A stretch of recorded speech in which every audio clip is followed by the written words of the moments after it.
Welcome to the Partnernomics Show, where industry thought leaders discuss the hottest topics in partnerships, ecosystems, and innovation. The Partnernomics Show is brought to you by IOLite Solutions, a product incubator specific to Salesforce. Now here's the host of the Partnernomics Show, Mark Brigman.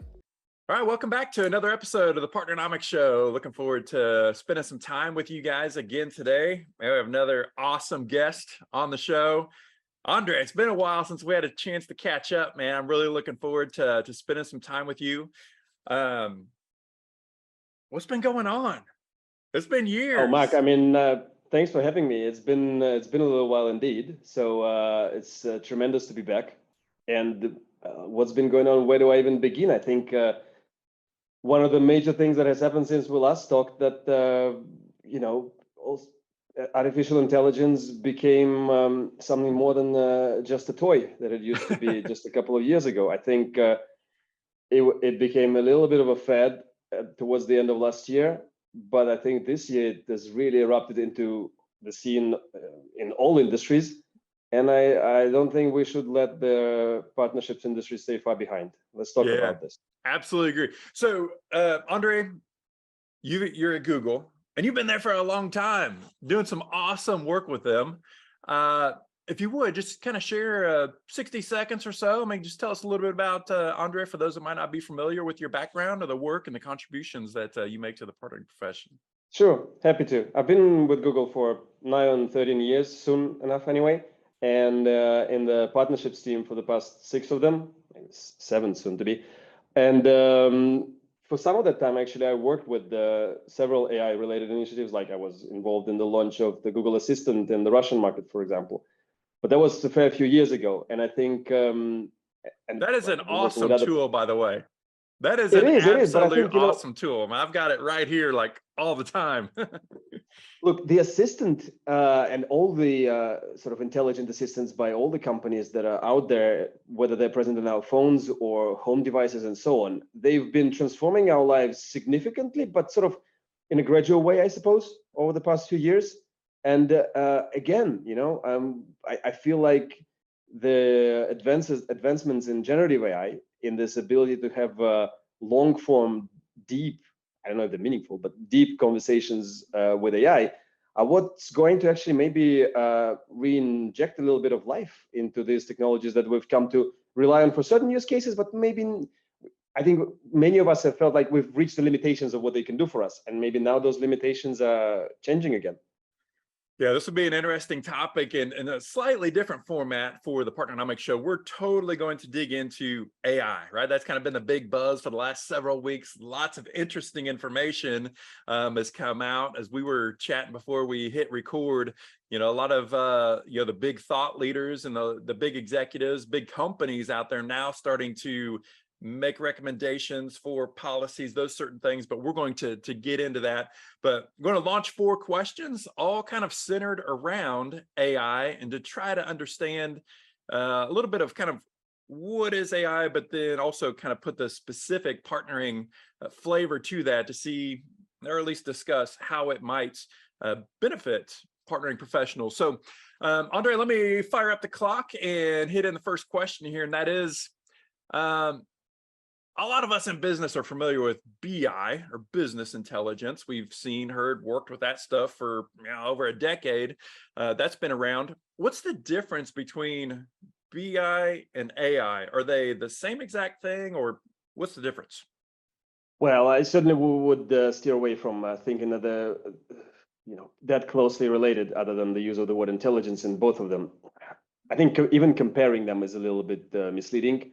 So business intelligence is, I guess, as you rightly put it, it's probably more aligned with intelligent decision making and how you can use, the usual information into data, or the knowledge into information, into what is it? It's data into information into knowledge, right? So, and that's what business intelligence is all about. How do you gather the right stuff, process it correctly, and then make the right decisions based on that? So it's almost an area of expertise. It's an area of study, an area of it's its own academic field. There is certainly, when we talk about analysis and even data gathering, there is a way in which what we refer to as AI can be used for it, but like it's a where BI is a discipline. AI in a way is also, I suppose, a discipline, but let's leave that aside. Let's look at it more as a tool, right? For now, I think, and that's probably the distinction we need to make here. Right? If for folks who are less familiar with the space, again, it's important to emphasize we talk about AI a lot, and I mean, those of you who are into sci-fi, you've probably been reading and watching lots of interesting stuff and fascinating movies around what artificial intelligence can do. We have to be clear. I don't know how far away, because it's always very far away until it's here. But we are some way away from the kind of artificial intelligence and human-like carbon-based life forms, or not carbon-based, but the silicon-based life forms that we see in movies, right? Right now, at least it feels that way. So, in my opinion, technically speaking, we don't have AI as such in the meaning of an intelligence, a human-like intelligence that has been created artificially and has emerged to a level of self-consciousness that we associate with intelligence.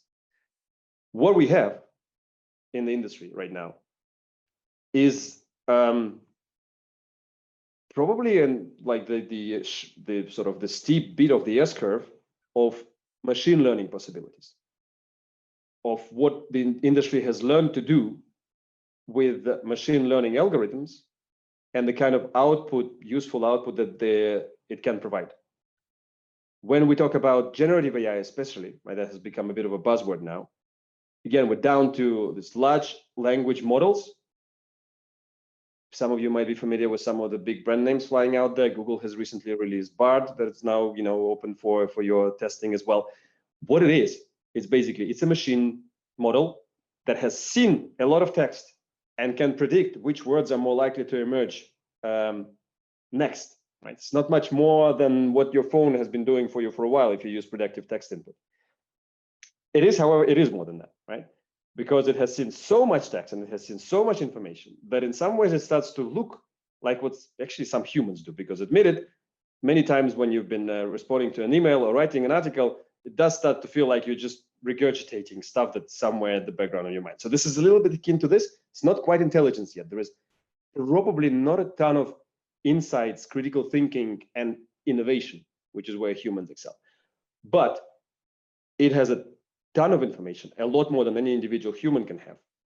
And this ability to predict what humans in general might insert in a sentence after any given word is producing results that we can actually definitely find really interesting use cases for. It's an area that's absolutely fascinating to me. I mean, from an education perspective, I studied economics, predictive modeling, statistics, econometrics, all this sort of stuff, which is really kind of in that business intelligence lane. Getting data, analyzing data, regression analysis, meaning look at the past and use the cause and effect to try to predict or estimate the future. And you always kind of analyze and then you tune the models after that. It seems that the generative AI is an approach where the system itself might be able to learn when it's wrong. And so if it learns when it's wrong, it can self-correct. And that's the learning piece, right? And that's what's interesting, but I think kind of scary for people that don't really understand. We're trying to all wrap our arms around this. The boundaries are so fuzzy here that I don't want us to spend an extra 5 minutes discussing this, but I was just going to say, a lot of humans don't know where they're wrong. It would be amazing if humans could have this kind of ability to recognize when they're wrong. So it's actually not that makes it even scary in the sense that it makes it more similar to us, I guess, right? Because you can poke fun at it and say, like, there's a famous example making the rounds where one of the models was saying that 7 + 2 = 9 is false, and then gives a whole explanation why that's false, and you go, oh, it's a stupid machine. You're not able to recognize this. But I know a fair few people who make statements that are false or are true, and then claim the opposite about them, and very convincingly argue that point. And I wish you could recognize how wrong you are. So yeah, that's really interesting where that can go. So basically, definitely, I think it's what we're touching on here, and I'll just make this point, and then we can move on with the rest of them. But is that we absolutely need to be really careful when analyzing the output, that generative AI produces. But I would say not more or less so than we are when analyzing anybody else's output in reality, right? So that's, the basic principles of sound business practices are not going anywhere. Right. All right, so let's fire in a second question. Let's bring it to partnerships. Can generative AI be used in partnerships? I think the short is, answer, yeah. I don't think we even need 5 minutes for that. I say yes, right? And we wrap it up, and then we I think we can move on with our days. But no, well, we got your attention. I think let's discuss this a little bit. And first of all, and also let us know in the comments, like, what do you think about this? But fundamentally, my proposition is that yes, it certainly can. And now let's discuss how and with what flavors and what caveats. First of all, I found personally over the past few months or weeks even, that it can be a huge helper in removing some of the more basic menial tasks sometimes involved in our work. Very often as partnership professionals, we need to explore new industries, explore new fields. I'll give you specific examples to bring it home. I was at an event recently, which I enjoyed tremendously, where I knew some of the participants. It was a conference, right? So I knew some of the folks exhibiting there, but not a lot. There were like a few dozen, maybe 50, 100 sort of different booths there, different companies, and I only knew a few of them, and I didn't know the rest of them. And my usual approach to figuring out who's who, talking to people, asking people that I know, maybe people who've been to this sort of conference before, and that still applies. You should still do that by all means, and like anything you've been doing before, it certainly works. But I thought, okay, why don't I try seeing how much I can get out of generative AI for this? And literally just grabbing a list of all the participants of the conference, throwing it into one of the tools and asking it to classify it for me. And just getting back a really neat, specific classification by industry and specialization of companies saved me hours of work in terms of specifying who I need to or don't need to talk to. Never mind asking it afterwards, where are they based? Do we have contact details and so on, right? So you can, at the level of providing something that, like a human researcher could probably also produce after a few hours of work, it can just certainly save a lot of time. So that's just to begin with. It's a time saver.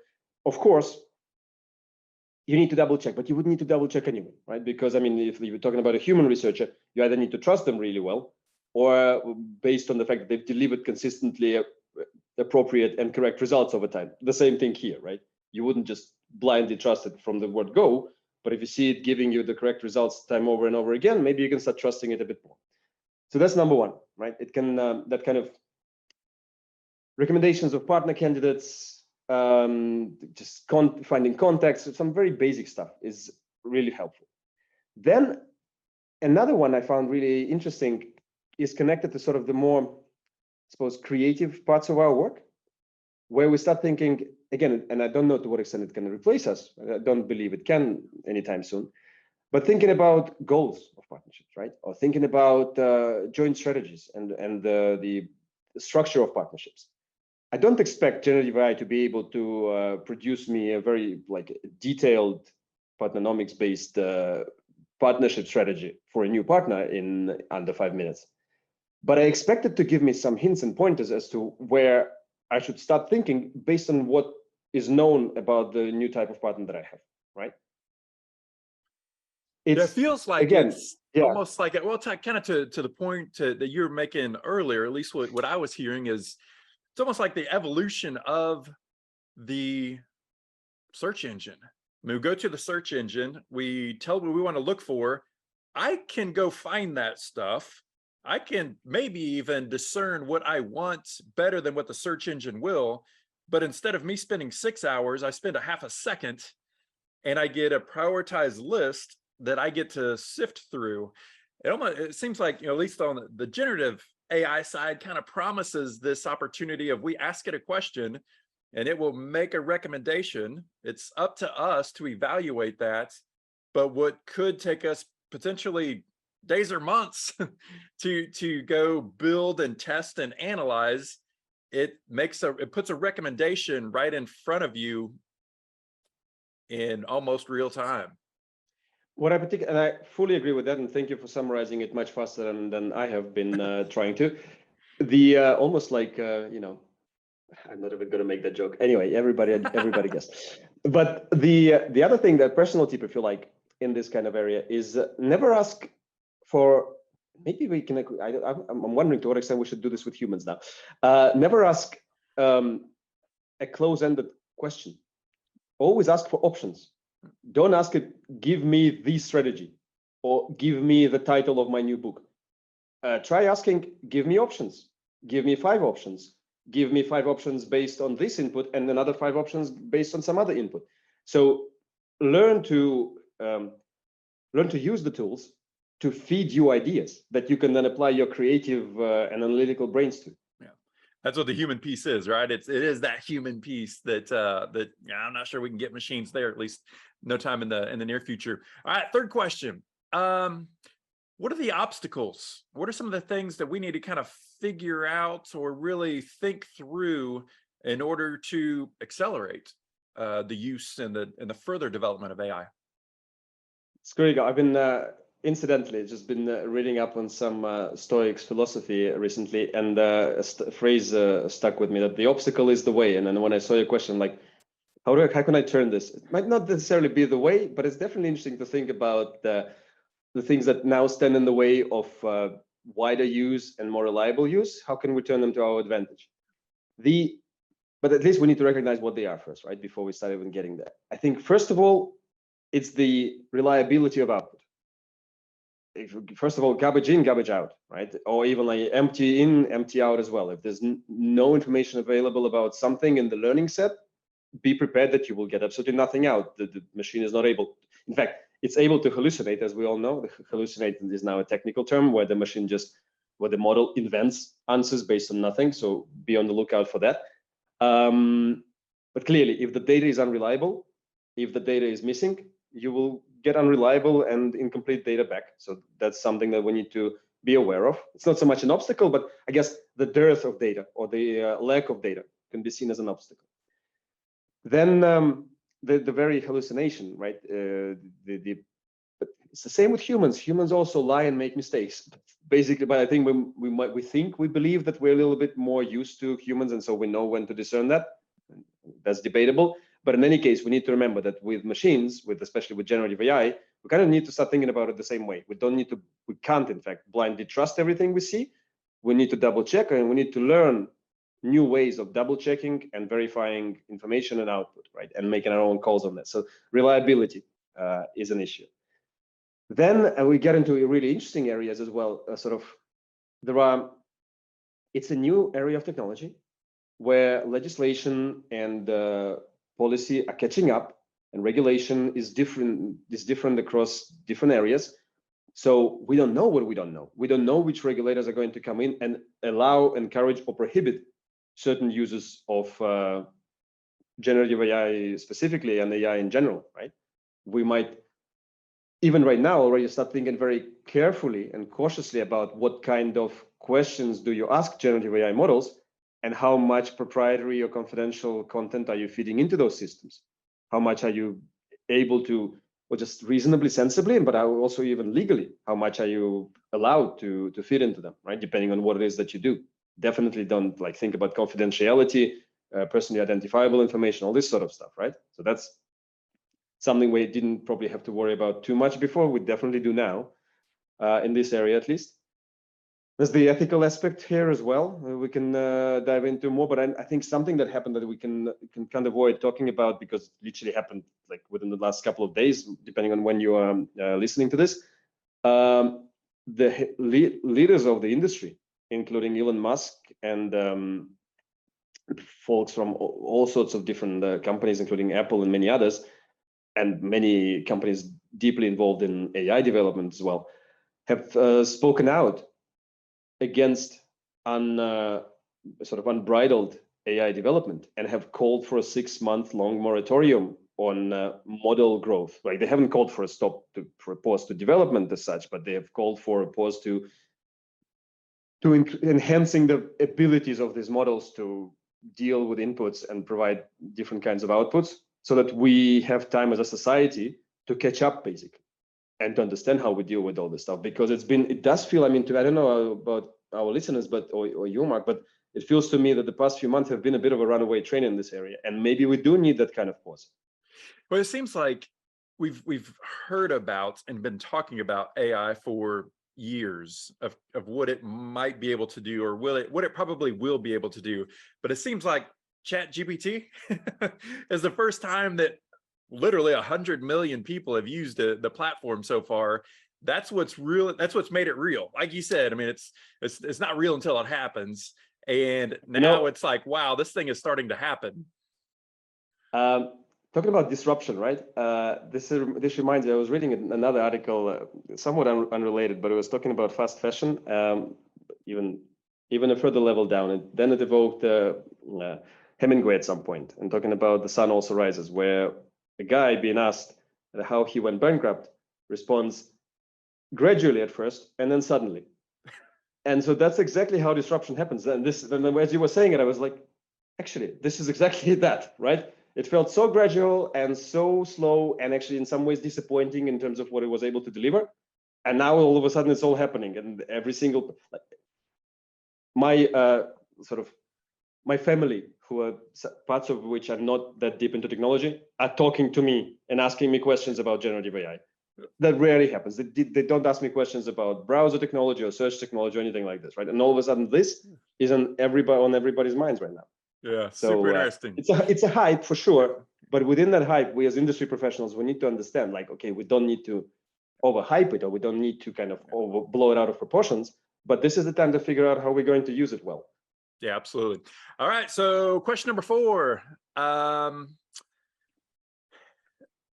So it seems like AI, or generative AI, has the promise of really democratizing insights and intelligence, right? Artificial intelligence. Is this going to essentially replace, say, training, consulting? Do we even need to go to universities anymore? We just sit down and it will just pick a path for us. Obviously, there's a human aspect that we need to, to stay with, to give us that full rounded part. But are people just going to be able to sit in front of a computer and get all of their answers and quickly be able to, as you said, kind of verify, and then they're kind of ready to go? I mean, how is all this going to look and work and be put together in the rest of, at least, my working career? And so then this is where I launch a career as a futurologist. Watch this space. But so look, it depends on what kind of sci-fi books you prefer, the dystopias or the utopias, and what vision we want to paint. So anything we're going to say now, everybody, take it with a grain of salt. And also, please, engage in the discussion. Leave your comments. Talk to us. Say what you think about this. I'm bullish and positive. I believe as humanity, we've had some disruptive technologies in the past, and they have caused suffering, and in all senses, psychological, but also quite physical to us. Again, there's a bit of a basic rule that any technology that humanity invents, it ends up using to destroy itself in some form or another. So yes, there's that danger for sure. On the other hand, talking about us being, bringing it back more specifically to our profession and maybe consultancy and that kind of thing. Look, let's take printing, right? Printing did not put scholars out of a job, because you think about it, only a few people were able to create written materials for a long time, and all of a sudden now anybody can do anything. So now all the scribes just suddenly disappeared? They transformed, and I think they welcome this. I mean, some of them might probably been a little bit grumpy for a while, but then all of a sudden people, generally speaking, realize that this democratizes, as you say, and opens the ability for many more people to get involved. So I think here we can look at it the same way, and there's going to be a larger number of people able to engage in this kind of activity, meaning that some of us can evolve further into other more niche areas. I'm not necessarily saying advanced; they don't need to be more or less advanced than anything else, but I would see this in a positive way, in an optimistic way, as yet another platform, as yet another technological platform that allows us to elevate and get into more areas that were probably out of reach for us previously. So I'm optimistic about it. I don't want to be proven wrong. And I think, in fact, what I will also try to do in my day-to-day job is that I ensure this is the path that we steer towards. I love how you used the word tool earlier, because that's how I think of it. And I think, something else you said, wholeheartedly agree with. I mean, even whenever you're looking at the big partnering process, right? The J. McBains of the world say there's 100 components. If you really break it down to the ground floor, I could probably get to 1,000. And then so you'd ask, I guess you wouldn't ask AI, going back to what you said earlier, you wouldn't ask AI, hey, what's an end-to-end partnering playbook? What's this end-to-end partnering process that we're going to put in place? And it's going to, set something in place for you. But you could ask it, 100, 500 questions over the course of time. And as long as you have the data that's there where it could learn, the cause and effect pieces, it will accelerate the process, right? All good technologies, all these disruptive technologies, it's the ones that bring the massive amounts of efficiencies into it. And having worked with hundreds, probably thousands by now, partnering professionals across the world, there are tons of inefficiencies in the partnering profession today, right? Look at success rates. If you just look in the channel side, success rates are somewhere between 10, 15, at best 20% of truly productive partners. That's a high failure rate. We could do better. I am absolutely convinced AI could be used as a tool in that lane, as well as other components of the partnering process to bring great efficiencies. I mean, I couldn't agree with you more, right? And the numbers are pretty scary. And you are the one who made me aware of them in the first place. And think about it this way. I would say that a lot of those failures could be avoided if the right kind of questions were asked at the right time. And we're not amazing at asking questions. And I think that's the one skill that needs to be taught at school, if anywhere, probably from kindergarten, like ask the right questions. And well, why don't we, steer our listeners in this direction? Use generative AI to learn how to ask the right questions. Don't ask AI for answers. Ask it for questions. For example, right? Ask it, what are the questions I need to ask my partner to really understand where our greatest combined strengths lie, and so on. Don't ask it for a strategy that is going to be based on things that other people have done before and might have actually caused the 80% failure rate. Ask it to help you start thinking the right way about the insightful questions that you need to ask to draw your own conclusions and build your own strategies. Yeah, man, I love that. That's spot on. That's spot on. Awesome. Andrey, thank you so much for your time. It's awesome checking in with you again. Man, keep up the great work, and look forward to continuing to see your contributions on LinkedIn and elsewhere. Absolutely. Thank you for having me, Mark. It's been a pleasure. Thanks for joining us for this week's episode of the Partnernomics Show. Don't forget to subscribe to get the newest episodes at thepartnernomicsshow.com. Special thanks to our sponsors, Iolite. To learn more about Iolite, visit iolitepro.com. And Partnernomics, the science of partnering. To learn more about the suite of Partnernomics courses, coaching programs, and consulting services, visit partnernomics.com. See you on the next episode.